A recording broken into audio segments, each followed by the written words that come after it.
और निजीकरण की तरफ बढ़ाया जाए, ये सरकार उसी पर करने का काम कर रही है। साथियों, ये लड़ाई सिर्फ एक माइनॉरिटी स्कॉलर्स की नहीं है, ये शिक्षा की लड़ाई है। और हम देख रहे हैं इस गवर्नमेंट में बाकायदा सबसे पहले तमाम उस यूनिवर्सिटियों पे अटैक किया जा रहा था जो पब्लिक फंडेड यूनिवर्सिटी हो, चाहे जामिया पे अटैक किया गया, चाहे JNU पे अटैक किया गया। आज हमारे इलाहाबाद के और साथी जो 100 दिनों से अपने फी हाइक को मूवमेंट को लेकर प्रोटेस्ट कर रहे हैं, BHU में जहाँ हॉस्टल की फीस 20,000 हुआ करती थी, आज उसको 45,000 कर दिया गया है। धीरे धीरे उसको प्राइवेटाइजेशन का काम किया जा रहा है। यह हमारी लड़ाई जो है एक शिक्षा की लड़ाई है, जो इस गवर्नमेंट लगातार शिक्षा पे हमला करती जा रही है, ताकि वो लोग और मार्जिनाइज लोग जो ऐसे जगह से आते हैं, आप उनको देखोगे कि एक रिसर्च स्कॉलर की एज 23 से 24 साल, जो UGC का रूल है उसके हिसाब से 23-24 साल में उसका मास्टर कंप्लीट होता है। बहुत से ऐसे मार्जिनाइज लोग जिनकी एक ही होप उम्मीद होती है, वो है फेलोशिप कि हम अगर हमको फेलोशिप मिलेगा तो हमको रिसर्च करने में आसानी होगी, हमको फील्ड वर्क करने में आसानी होगी। सबसे पहले इन्होंने JRF में सीटें कम की, उसका परसेंटेज किया। अब धीरे धीरे वो तमाम स्कॉलरशिप खत्म की जा रही थी जो फेलोशिप के बच्चों को मिलता था। चाहे सबसे पहले मानव को खत्म किया गया, प्री मेरिट स्कॉलरशिप खत्म किया गया। और वो दिन दूर नहीं जब ये सरकार ये कह देगी कि हमको SC/NF को, हम SC को खत्म कर देंगे, OBC/NF खत्म कर देंगे। और एक दिन सरकार ये भी कहती है कि हमको रिसर्च करने की क्या जरूरत है। आप देख रहे हैं NAP पॉलिसी में 4 साल के ग्रेजुएशन के बाद सरकार ने ये कहा कि कोई अगर चाहे तो PhD कर सकता है। आप रिसर्च का जो है किस स्तर पर ये सरकार लेना चाहती है, और ये सरकार नहीं चाहती कि वो लोग, चाहे वो मुस्लिम हो, चाहे वो दलित हो, चाहे वो सिख हो, चाहे ST के बच्चे हों, जब पढ़ लिख लेंगे तो अच्छी नौकरी पाएंगे, उसके बाद उसकी जनरेशन सुन लेगी और वो मेन स्ट्रीम में आएंगे। नमस्कार, आप देख रहे हैं जन भारत 24। मैं हूं आपके साथ जया विश। जैसा कि आप देख रहे हैं, मैं मौजूद हूं जंतर मंतर में और यहाँ पे कुछ स्टूडेंट्स आ रखे हैं स्कॉलरशिप के लिए जो धरना प्रदर्शन कर रहे हैं। चलिए इनसे बातचीत करते हैं कि ये क्यों आज यहाँ पे प्रोटेस्ट करने के लिए आ रखे हैं। सर, आप बताइए क्या कारण है जो आज आपको जंतर मंतर आना पड़ा? देखिए, जो गवर्नमेंट है वो मौलाना आज़ाद जो स्कॉलरशिप मिलती है उसको कट कर दी है और न्यू एजुकेशन पॉलिसी लाई है, जिससे ये हमारा JNU, AU अलग अलग यूनिवर्सिटी में फी हाइक बढ़ रहा है। 400% फी हाइक हो गया।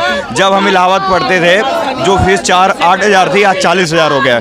तो जो एजुकेशन है वो तो फंडामेंटल राइट्स है हमारा ना, वो सबको मिलना चाहिए, चाहे अमीर हो या कब से नहीं मिल रहा आपको ये स्कॉलरशिप जो है? स्कॉलरशिप ये तो है, ये अभी कट हुआ जस्ट हफ्ते 10 दिन पहले। तो क्या कारण है जो कट हुआ?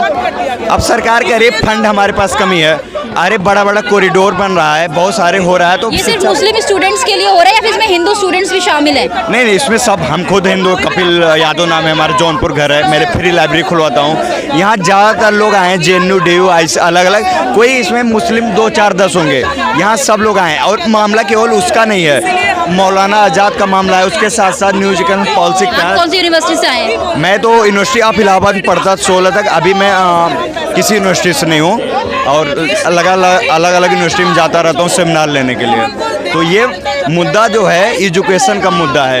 ये सबसे जो गरीब बच्चे हैं ना, गांव के बच्चे हैं जिनके पास खेत खलिहान में रहते हैं, उनके स्कॉलरशिप के अंदर क्या क्या बेनिफिट्स इंक्लूड हैं इसके? स्कॉलरशिप मिलती है तो बच्चे पढ़ सकते थे, उससे रह सकते थे। और अभी स्कॉलरशिप काटा, अभी फीस बढ़ा रहे हैं। JNU फीस 2019 बढ़ी थी, इलाहाबाद उससे अभी बढ़ गई। फीस बढ़ रही है आपकी? फीस हमारा 400% बढ़ चुका है यूनिवर्सिटी ऑफ इलाहाबाद के। जो जहाँ 1,000 लगता तो वहाँ 4,000। हॉस्टल फीस मैं जब रहता था 16 तक 8,000 थी, आज 40,000 हो गया। उससे बढ़िया तो कोई बाहर रह लेगा, इतनी फीस कौन दे सकता है बताइए?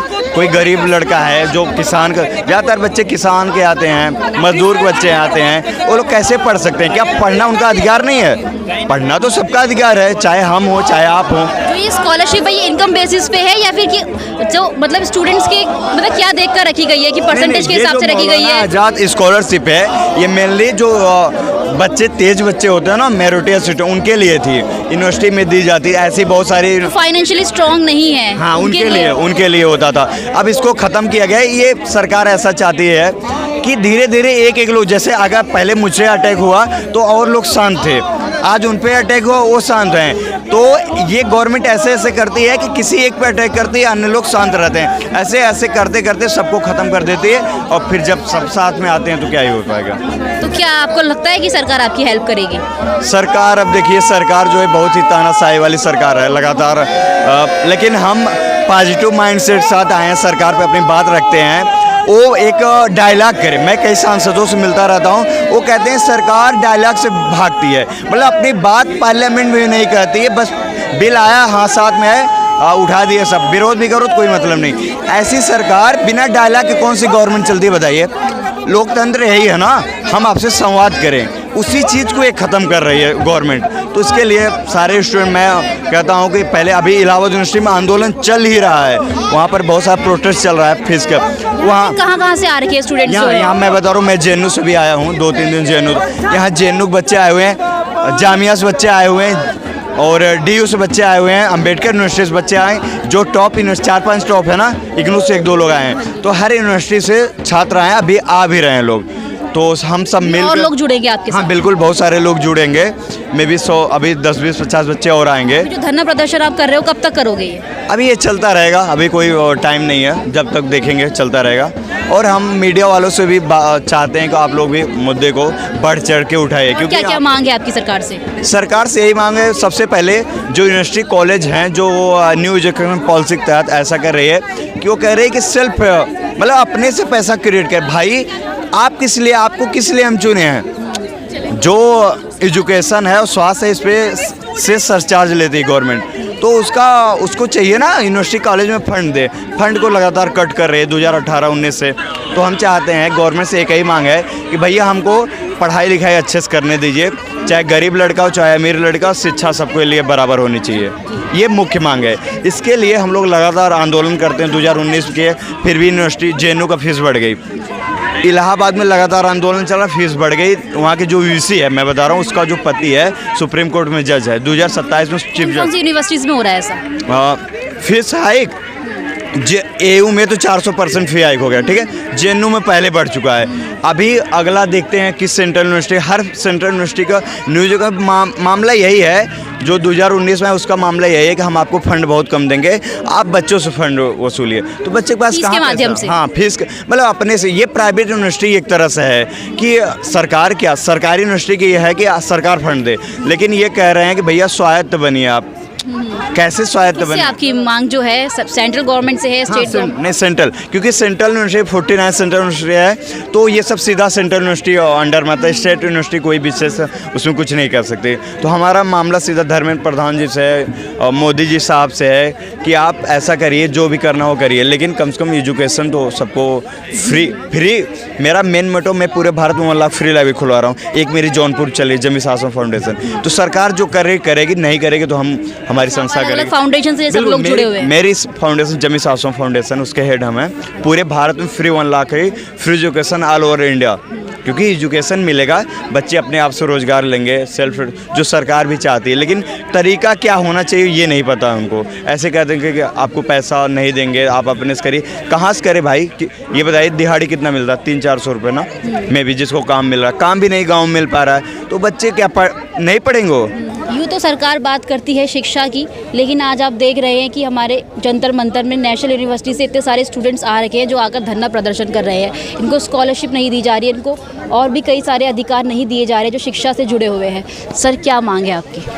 स्मृति ईरानी ने, जो मिनिस्टर ऑफ माइनॉरिटी अफेयर्स हैं, पिछले दिनों पार्लियामेंट में घोषित किया कि मौलाना आज़ाद नेशनल फेलोशिप जो तमाम माइनॉरिटी स्टूडेंट्स को दी जाती है, जिसके चलते पिछले 7 साल में 6500 से ज़्यादा स्टूडेंट्स हैं जो कि रिसर्च, MPhil, PhD कर पाए, आज उस स्कॉलरशिप को बंद करने का ऐलान सरकार ने कर दिया है।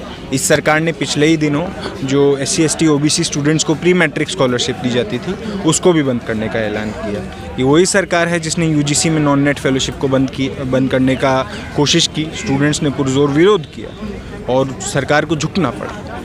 हम लोग देख रहे हैं जगह जगह पर सरकार जो स्टूडेंट्स रिसर्च करना चाहते हैं, हायर एजुकेशन में जाना चाहते हैं, उनको ज़बरदस्त तरीके से डिस्करेज कर रही है। और हमें उससे ख़तरनाक लगता है सरकार का ये जो लॉजिक है इस पॉलिसी को वापस लेने का, स्मृति ईरानी ने कहा क्योंकि अनोमलीज हैं, ओवरलैप हैं, इस वजह से हम ये पॉलिसी को वापस ले रहे हैं। बेसिकली जैसे बीजेपी सरकार में ही हो रहा है या फिर इससे पहले जो कांग्रेस की सरकार थी उसमें भी ऐसे कदम उठाए गए? नहीं, बिल्कुल इस तरीके के कदम हर सरकार ने उठाए हैं, मगर कई सरकारों ने दबाव के बाद बातों को सुना भी। भाजपा एक तरफा हमला एजुकेशन पे इस न्यू एजुकेशन पॉलिसी के तहत जो कर रही है वो अनप्रेसिडेंटेड है। एक ऐसी पॉलिसी जिसमें साफ साफ कह दिया जा रहा है कि आपकी शिक्षा ऑनलाइन होगी, आपकी शिक्षा में 10 गुना आपकी फ़ीस बढ़ाएंगे, एजुकेशन में हम आपको बस लोन देंगे। कितनी बड़ी है आपकी इसमें फ़ीस कितनी बड़ी? दिल्ली यूनिवर्सिटी में मैं पढ़ता हूँ। दिल्ली यूनिवर्सिटी में पिछले 3 से 4 साल में फ़ीस डबल हुई है कॉलेजेस की। मैंने जब बीए में एडमिशन लिया तब हम 8,000 फीस देते थे, आज वो फ़ीस दुगनी हो गई और लगातार बढ़ने के आसार हैं। सरकार ने साफ बात कही। इलाहाबाद यूनिवर्सिटी में जब 400 गुना फीस बढ़ी, जब 400% फीस बढ़ी, तब यूनिवर्सिटी के एडमिन ने पोस्ट किया कि सरकार से हमें निर्देशन है कि फ़ीस बढ़ाइए, और यह हर जगह होता हुआ हमें दिख रहा है। और सरकार ने इस बात को साफ साफ कह दिया है कि अब हम शिक्षा पे खर्च नहीं करना चाहते, और उसी के अलग अलग पहलू आपको दिखते हैं। जब डीयू में क्या क्या मांग है आपकी सरकार से? हम लोग तो एक तो फीस घटाएं। इस प्रोटेस्ट से हमारी बुनियादी मांग है कि मौलाना आज़ाद नेशनल फेलोशिप और प्री मैट्रिक फेलोशिप को वापस रीइंस्टेट करिए। इन फेलोशिप्स को आप इस तरीके से देश के जो दलित, SC, ST, OBC बच्चे हैं, जो माइनॉरिटी स्टूडेंट्स हैं, उनसे आप ये छीन नहीं सकते। अगर सरकार नहीं मानती आपकी बात तो फिर क्या करेंगे आप? हम लोग इस मूवमेंट को और आगे बढ़ाने की कोशिश में ही हैं। ये फेलोशिप्स का हटना, DU में FYUP का आना, JNU में फ़ीस बढ़ना, इलाहाबाद यूनिवर्सिटी में फ़ीस बढ़ना, सब सरकार के नई शिक्षा नीति के ढांचे के अंतर्गत है। आज हम लोग इसी समझ के साथ इस प्रोटेस्ट को भी कर रहे हैं कि आने वाले समय में आंदोलन इस नई शिक्षा नीति के खिलाफ ही होना है, और उसी के खिलाफ देश भर में कैंपस के स्टूडेंट्स उठ रहे हैं। आप लोगों ने देखा होगा AU में, BHU में बड़ा आंदोलन स्टूडेंट्स ने किया। DU में आज FYUP के खिलाफ स्टूडेंट्स खड़े हो रहे हैं। जगह जगह पर यह आंदोलन हर यूनिवर्सिटी में, हर कैंपस में अपने हिसाब से रंग ले रहे हैं, रूप ले रहे हैं। आज ज़रूरत है इसको एक राष्ट्रीय स्तर पे कोऑर्डिनेशन का, और जो नई शिक्षा नीति है जिसके तहत ये सब कुछ किया जा रहा है उस पर सवाल करना।